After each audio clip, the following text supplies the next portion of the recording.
এখন রংপুরেই পাওয়া যাচ্ছে সেই ভাইরাল ডিম। এছাড়াও 5 থেকে 50 টাকার মধ্যে পাবেন পেট ভরপুর খাবার দাবার।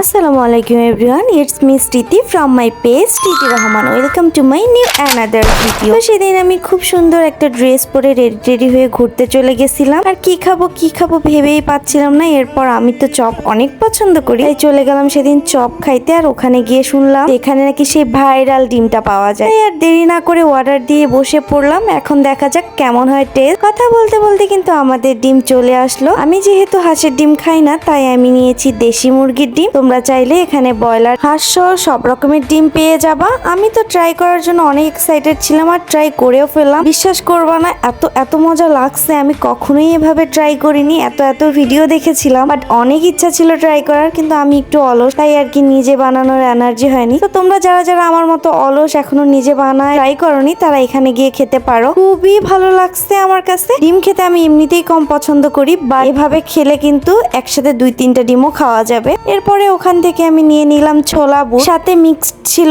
বুন্দিয়া। এটা ছিল 20 টাকা দাম। খুবই রিজনেবল প্রাইসে স্টুডেন্টরা এখানে বসে খেতে পারবা। আমার কাছে এভারেজ লেগেছে টেস্ট। আমি তো খাচ্ছিলাম, কজ আমার কাছে ছোলার সাথে মিষ্টি খুবই ভালো লাগে, আর বুন্দিয়া যেহেতু মিষ্টি হয়, আমি খুবই এনজয় করতেছিলাম খাবারটা। এরপরে অর্ডার দিলাম চিকেন কোপ্তা আর বেগুনি, সাথে চিকেন ফ্রাই। তো তাদের চিকেন ফ্রাইটা ট্রাই করার মাত্রই একটু খারাপ লাগলো, কজ এটা অনেক বেশি শক্ত ছিল। কি বলবো, আসলে 30 টাকা দাম ছিল এটার, এর চেয়ে বেশি আশা করা যায় না। তবে আরেকটু সফট হইলে আই থিঙ্ক ভালো লাগতো। যেহেতু একটু বেশি শক্ত, তাই আমার খেতে প্রবলেম হচ্ছিল। নাকি ঠান্ডা হয়ে যাওয়া এরকমটা হয়েছে, আমার আইডিয়া নেই। এরপর চলো কোপ্তাটা ট্রাই করি। এটা ট্রাই করে বলি তোমাদেরকে কেমন ছিল। এখন কোপ্তাটা আমার কাছে এভারেজ লেগেছে, এটাও ভালোই লেগেছে। তোমরা চাইলে কোপ্তাটা ট্রাই করতে পারো। এটার দাম ছিল 10 টাকা। 10 টাকায় কিন্তু এটা অনেক মজাই। এই যে দেখো তাদের মেনুতে কত রিজনেবল প্রাইস। আমরা যে ডিমটা খেয়েছিলাম, এটা কিন্তু এই দোকানের না, তবে পাশাপাশি হওয়ায় তারা দুইজনই একসাথে কমিউনিকেট করে এক জায়গায় বসলেই সবগুলো খাবার এনে দিবে আপনাকে। তো আমি এখানে বসেই সব রকমের মাখামুখি খেয়েছিলাম। তো এখন ট্রাই করব বেগুনি। আমি কিন্তু চপ লাভার, আমার কাছে চপ খেতে বরাবরই ভালো লাগে। এখানকার বেগুনিটা একদম গরম গরম ভেজে দিয়েছিল, আমি অনেক এনজয় করতেছিলাম। সব মিলে ভালোই ছিল। যারা চপ, ভাজা পোড়া এসব খেতে পছন্দ করো, তারা অবশ্যই একবার হলেও যাবা। আর ডিমটা তো মাস্ট বি এখানে ট্রাই করবাই, কজ ডিমটা আমার কাছে